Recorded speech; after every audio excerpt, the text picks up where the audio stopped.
ক্ষমতার বাইরে।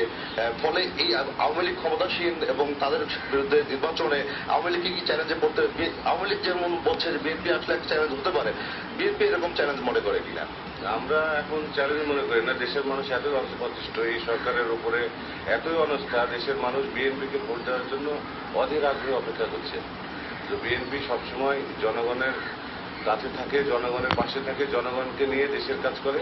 কিন্তু দীর্ঘদিন ধরে বিএনপির নেতাকর্মীদেরকে এমন অত্যাচারের মধ্যে রেখেছে, বাসায় থাকতে পারছে না, ঘরে থাকতে পারছে না। তাই এখন সবাই তাদের আইনের আশ্রয় থেকে, আইনের আশ্রয় নিয়ে সরকারের অবৈধ মিথ্যা মামলা থেকে তারা জামিনে মুক্তি পেয়ে আমরা চেষ্টা করছি বিএনপির সকল পর্যায়ের নেতাকর্মী জনগণকে সাথে করে নিয়ে জনগণের পাশে থেকে। একটি বিষয় যেটি আবারও যে প্রশ্নটি আসছে যে এখন কি কেন্দ্রের কাছে তৃণমূলের গুরুত্ব বেড়েছে? তৃণমূল তো আপনারা জানেন যে গণতন্ত্রের মূল শক্তি হচ্ছে জনগণ। জনগণ সকল ক্ষমতার উৎস। এই জনগণকে মাইনাস করে এই সরকার ক্ষমতায় টিকে আছে। জনগণের ভোটাধিকার থেকে জনগণকে বঞ্চিত করে তারা ক্ষমতায় টিকে আছে, ক্ষমতায় জোর করে ক্ষমতায় টিকে আছে। জনগণের প্রকৃত তাদের মত প্রকাশের কোনো সুযোগ পায় নাই।